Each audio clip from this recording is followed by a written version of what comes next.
Hi everyone, welcome back to Wiley and Company. I got Wiley here. He sees peanut butter on the counter, so he's acting a little wild. Anyhow, we have a neat recipe. It was passed down to me from my mom. We used to make it every holiday growing up, and we would take it to all the family functions and give it away as gifts. So what we're going to do with her recipe is we're going to do a couple variations. We're going to do some with creamy peanut butter. Yay! Yeah. And we're going to do some with crunchy peanut butter. Boo! My mom always made it with crunchy peanut butter, and that's how I remember it the best. But a lot of people do like the smooth a little more. Creamy, smooth. Yeah, they're really good. So anyway, let's get started on the recipe and let's get to it. Yeah. Obviously, because I'm doing two different peanut butters, I'm going to need 2 bowls. And basically the recipe is 1 cup of butter, 2 cups of peanut butter, and 3 cups of powdered sugar, and then 1/4 teaspoon of vanilla. Because I'm going to do the 2 different peanut butters, I'm just going to do half of each of the recipe in each bowl. So basically we only need 1 stick of butter in each bowl, which would be a 1/2 cup. 1 cup total. And when you do the full recipe, it makes quite a number of peanut butter balls. And when we used to make it for the family business, or for the candy business, we would like sometimes triple, quadruple the recipe. Okay, and then to these bowls, I'm going to add 1 cup of creamy in this bowl, creamy peanut butter.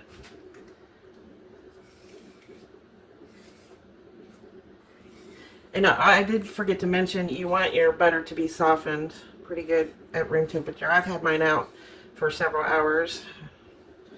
Okay, and for this one, we are going to do our crunchy.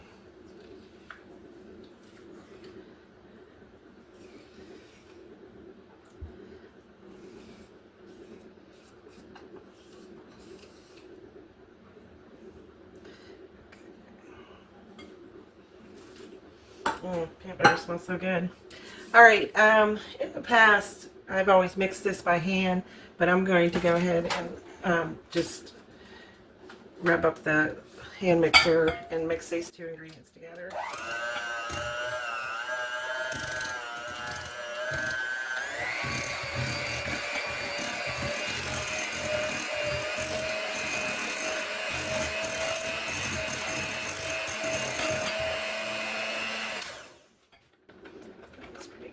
And there's a few little chunks of butter, but they'll get incorporated as we mix in the powdered sugar. Okay.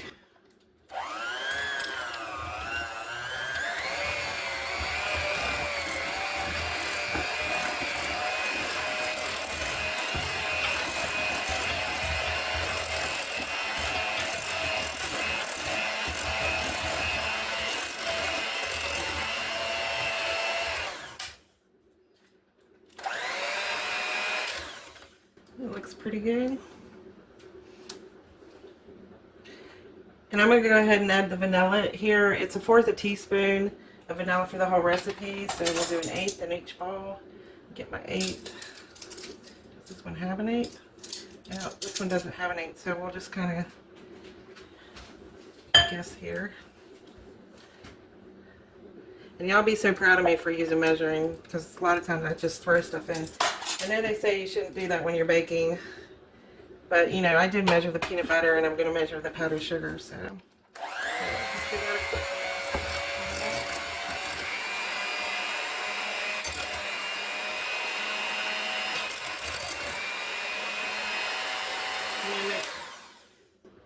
Make sure, I think for the creamy, because I should have started with creamy, although I don't really see any nuts on there.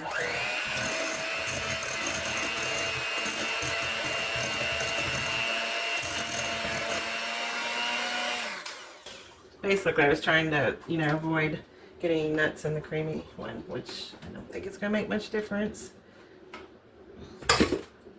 Okay. I don't have a stand-up mixer, so that's why we're using the hand. All right, so the last ingredient is obviously powdered sugar, right? And it takes 3 cups of powdered sugar. So we're going to do 1.5 cups in each bowl.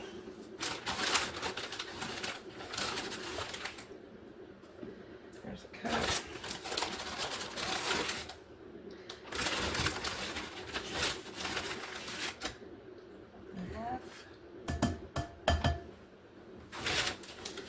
And I actually, her original recipe, because it's an old-timey recipe, was done in pounds, and I converted them over to the cups for this recipe. That's probably a little more. And I don't know if you all work with powdered sugar, but as you can see, it can get a little messy. All right, I'm gonna move my candles there. All right, so this is the last step. Let me see if I can incorporate it with this spatula. All right. And the reason I'm not using the mixer at this point is another issue with powdered sugar being messy is mixers just make it fly everywhere. And I just really didn't want to have to clean up a lot of powdered sugar. You want to make sure you have a pretty, I would say, deep mixing bowl for this because of the powdered sugar, if you don't want powdered sugar all over your counter.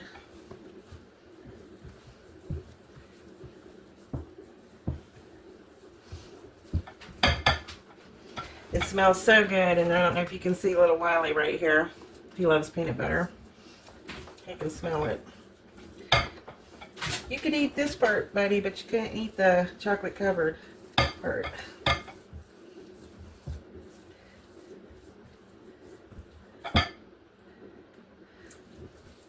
Okay, so this is pretty good. Let me see here. Yeah, it's soft. You could add a little bit more powdered sugar if you want a little stiffer, which I think I might, because my butter was very, maybe about 1/4 cup. My butter was pretty soft because it had been sitting out.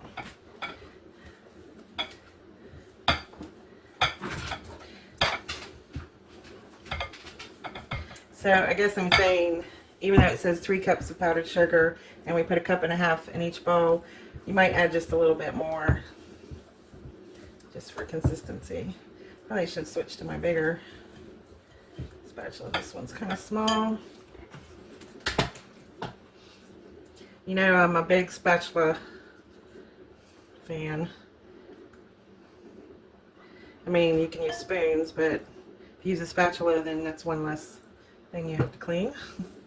And it's just good for scraping the sides.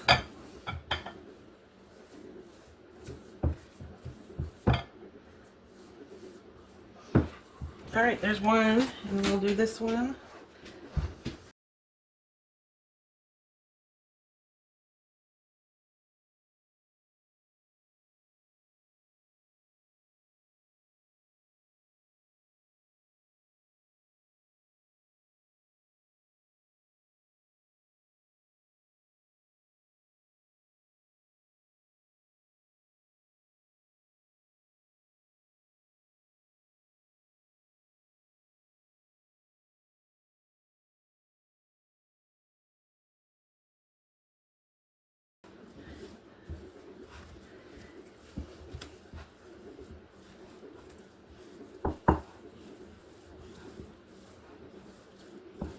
Alright, there we go. We've got our crunchy and our regular. So I'm going to move the crunchy to the side, and we're going to start with our regular.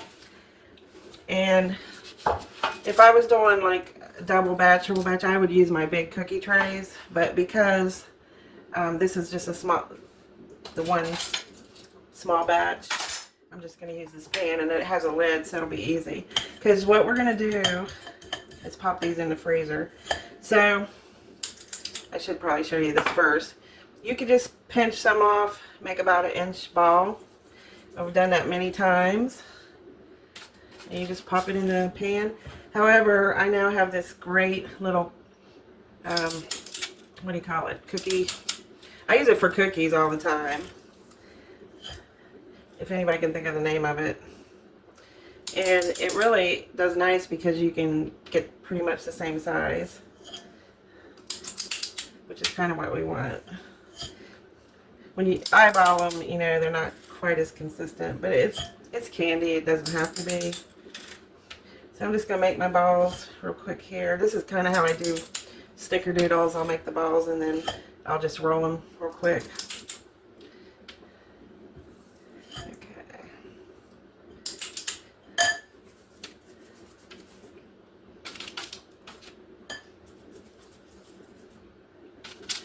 And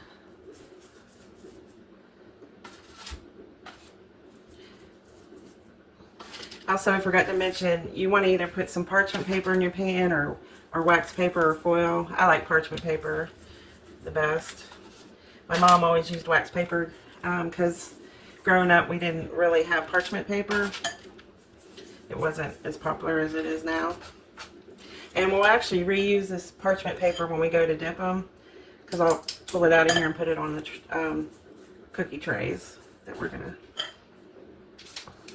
So this is basically what you're gonna do.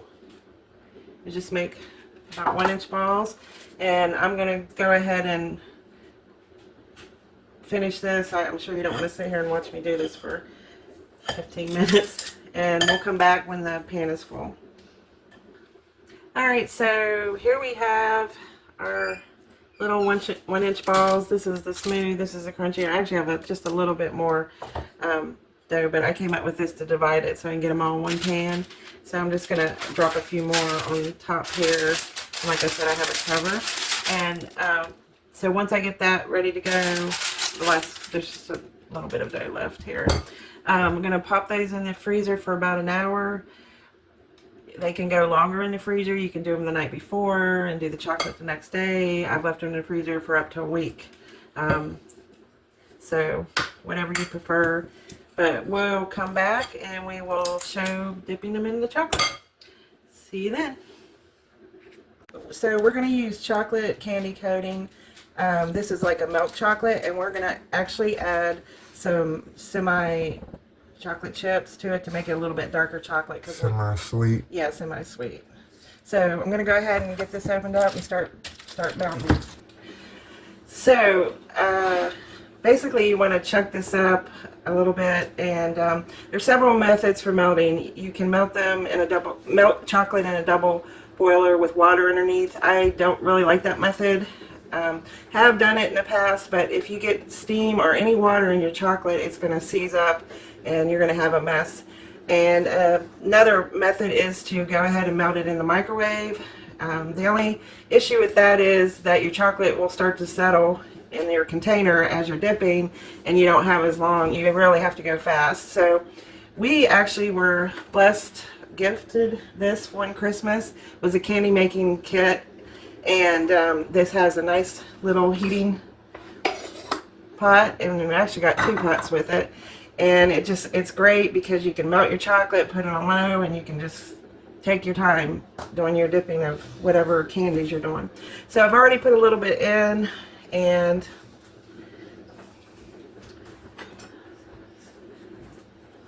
it's already started to melt pretty nicely. So I'm going to cut up a little bit more, and then I'm going to add some semi-sweet chocolate chips. One other little secret ingredient, and it's great to add to your chocolate, is some type of shortening, or even some people add coconut oil. Right. Right. Mm-hmm. And I have on the recipe 1 to 2 teaspoons, but I'm probably going to do heaping for this little pot. And what this does is it thins out your chocolate and just makes it a lot easier to work with when you're dipping, and you also gives you a little more time. Right on. Right. All right, so we're going to let that all melt. I think I can get a little more in there. Probably melt a little easier in your mouth too. Yeah. You know? How are you gonna dip the peanut butter balls in their mouth like that? Huh? You mean afterwards? No, I mean after you dip them in that chocolate. Yeah. With the shortening. Yeah, it's doing pretty good there. So how long do you think that's going to take to heat up? 20 minutes? 10? I really am not quite sure. It seemed like last time we used it, it was slow getting started, but then it really started. Yeah, I mean, it's already, I've had the chocolate in there for quite a few minutes already, so you can see it's already. So we're just going to let it sit and go ahead and do its thing. And while we're doing that, I wanted to go over what we're going to use to actually dip the peanut butter balls. With this nice little set, we did get some utensils. I think these are, I don't really know. I've never used these. And I have used these. And they work pretty good. I know you can buy the kits separately. You can use a fork. The only problem with this is you got to have something else, because when you dip it into the peanut butter ball and sit it on the tray, you got to have something to knock it off, you know. Right. And it kind of the same thing. A lot of when we first started out making them, we used toothpicks, which they work pretty well too. But I actually have a. Couldn't you use tongs? You could use tongs, yeah. But I have a method I came up with, because remember we used to do hundreds of peanut butter balls, and it's 2 spoons. So once this gets yeah, I remember now. Huh? Yeah, I remember. And there's another reason why I use these 2 spoons, and I'll show you once we get started. Yeah. Alright, so Gosh, it's been quite a long time since we did that. I know, I thought about it was like 10 years ago, right? At least. So the peanut butter balls have been in the freezer for an hour, and they're nice and set up. So once we get our chocolate going here, look, it's melting pretty fast. I've got it on high, but I'll turn it down to yeah, it smelled pretty quick. I'll turn it down to low once we get it melted.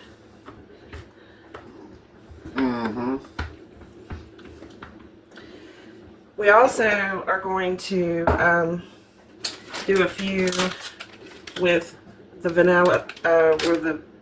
vanilla, white chocolate melting wafers. You know, white chocolate really isn't chocolate per se. And I actually just had a little bit left over from our cream de mint bark we made. Right. You might want to check that video out. No, that's good stuff. It's already gone, guys. So we only have a little bit of melt, but that's okay. And of course I need another spoon, right? Because I got chocolate on that one. So what are you doing here again? You're adding a little bit of shortening into the chocolate, and it thins it out even more. Oh, okay. It's So really, it's just adding, and then this is for later, after the chocolate's done. I really highly recommend, if you're going to do a lot of candy, to get something like this. Because there is nothing more frustrating when you do the double boiler method and you got that steam coming up, and if any water at all gets in your chocolate, you're done. Your chocolate's done. And I've had that happen in the past. It can be very frustrating. Yeah. I'm not sure how much these little sets are. I think she bought this we got it for a Christmas gift, and she bought it on QVC like 10 years ago. Yeah. But it's really been helpful. Alright, we'll let this get melted, guys, and we'll be back here in a few minutes.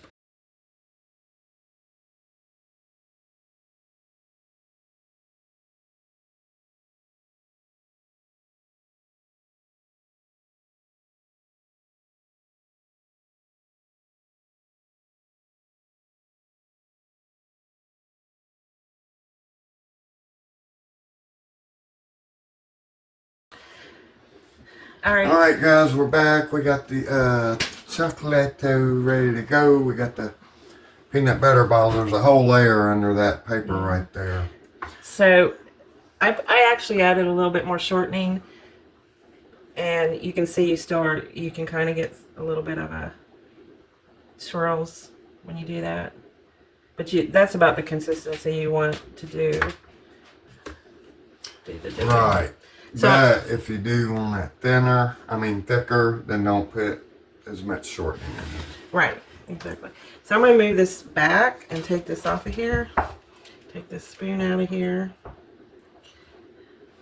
And I'm actually going to put the white chocolate, because he reminded me we had a second pot. And let it go ahead and melt.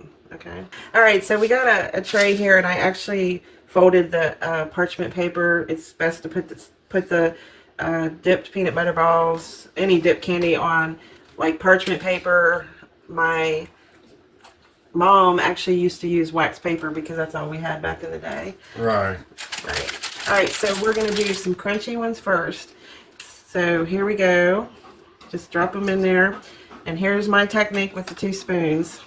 All right, Wiley, please get down, buddy. Just flip it around. And do this to get the extra off.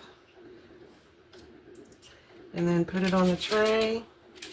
And the reason I do a spoon is I like to put a swirl on top. And it might be just a little past the thinner to do that, but you can kind of see it now. Do you see it? Yeah. Yeah. We started doing that because it just was a nice feature. I mean, you're more than welcome to just do this and put it on the tray and be done with it.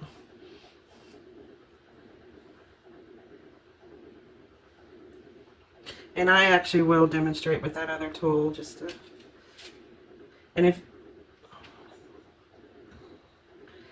if you feel like you need a little more chocolate on it, you just take this and take the spoon and swirl it on there. Right? Mm-hmm. So I think I came up with this just because I like texture on things. Is that Wiley? Yes. No stomach growling there because we smell the peanut butter balls. Yeah, he likes peanut butter balls. Yeah. Not the chocolate, people. The inside. Buddy. So I did mention in the video, beginning of the video, that we made these the day before, the center parts, and it was late, and my advice was not to do videos late at night. So I kind of messed up on my calculations and didn't put enough butter, and because of that, they were a little dry. So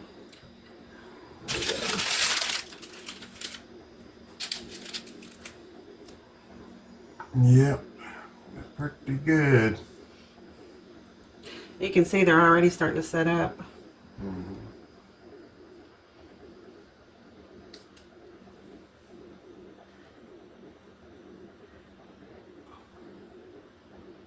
But see the texture?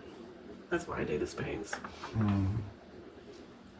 Okay, so that's the crunchy. Let's do a couple smooth. And I actually get to the point where I drop more than one in there because they are frozen and you just quickly get them out. Yep. Yeah, I remember we had quite a production system going on when we made those before. Yeah. And I can already see the chocolate setting up a little bit in here, so that's...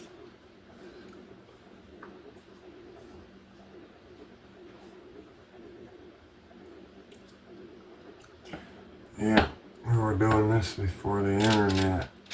Yeah. My mom was doing this in the 70s and 80s. Yeah. And that's not telling how old we are. Huh? Right. Alright. I mean, I recommend one at a time if you are not experienced and confident in doing it, but because we You'll were... pick it up quick. Yeah. Because we were doing so many, I mean, we're talking large trays of this. I think I mentioned early on that we used to quadruple the recipe. Right. But as you can see, that gives it a nice little texture. Yes, indeed. Should I do one with not doing that? Well, I'll demonstrate with this tool just for the fun of it.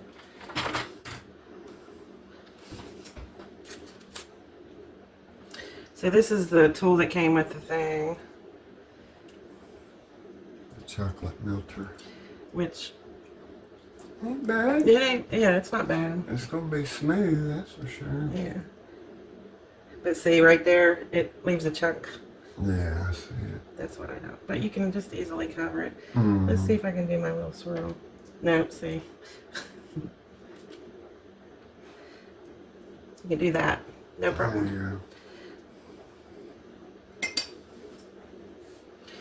Alright, so now what, we're just going to keep doing them? Or? Let me demonstrate the white chocolate. Well, we're going to get the white chocolate melted, guys, and we'll be back in a minute. Yeah. And you can wait a few minutes and just, not a minute, few minutes, I was talking, well, maybe a minute. After you do that, if you're not getting a good swirl, and you can go back over it and swirl them, if you want to add the texture. I try to do it as soon as I put them on there.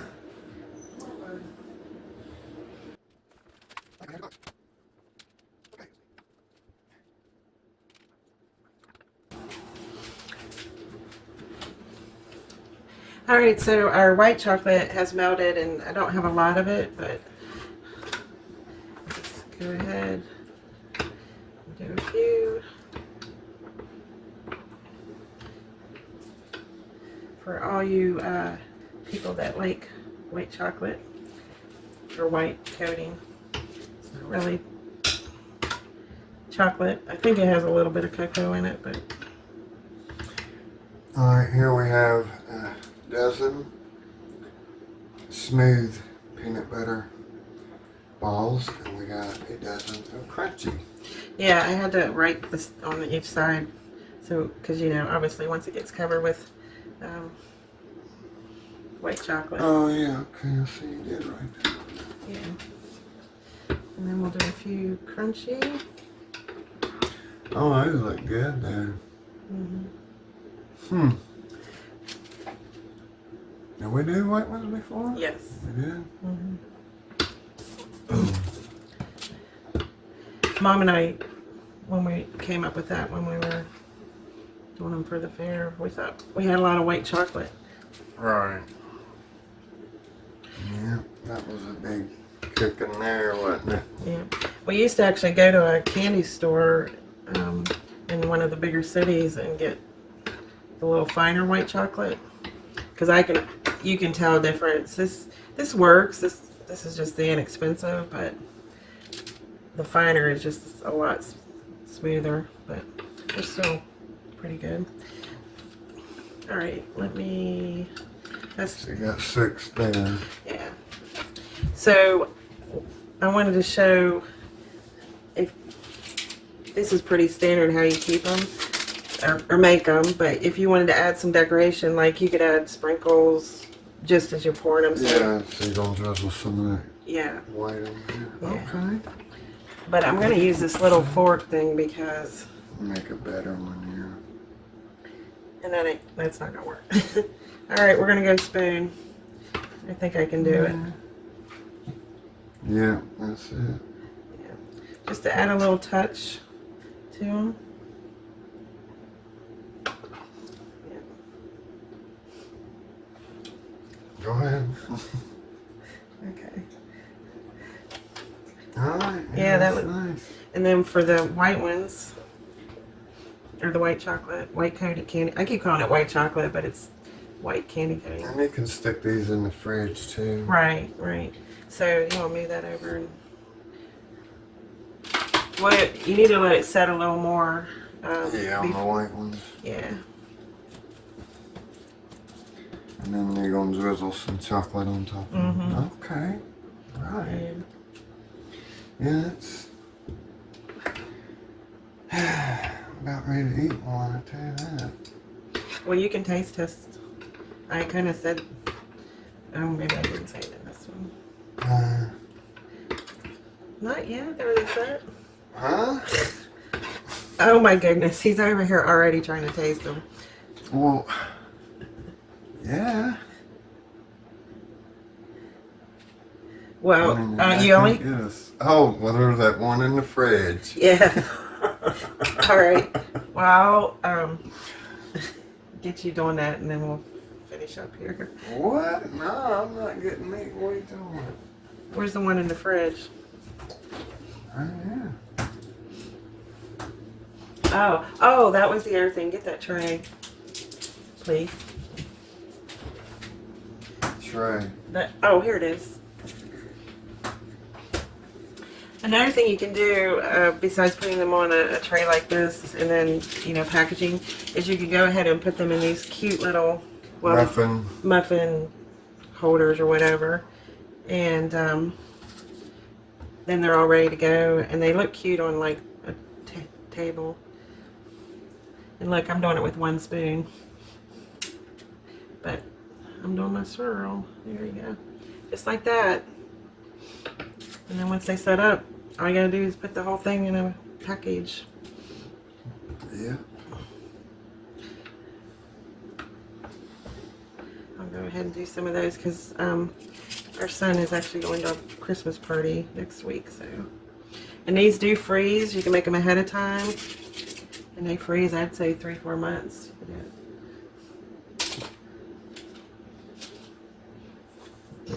He's over here taste testing already.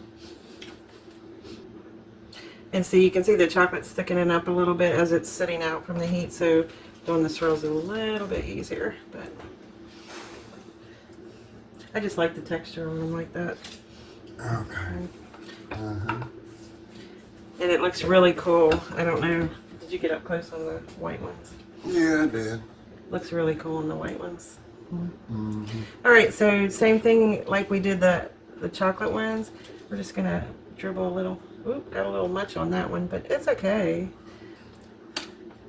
I've never been very good at this. That one looks really good. Mm-hmm.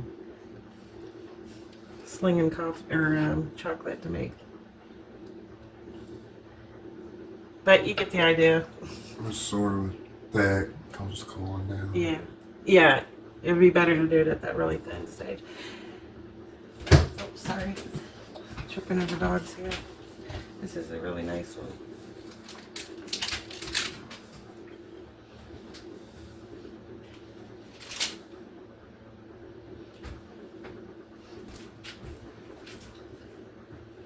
Whoops.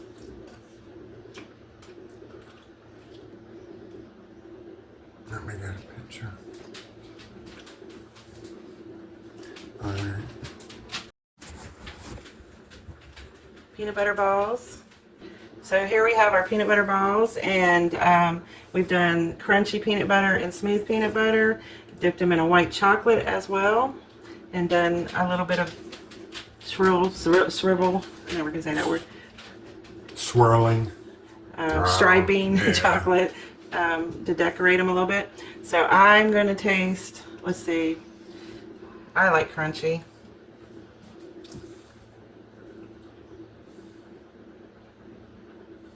Oh, that was a smooth one. Oh, good. Mm-hmm.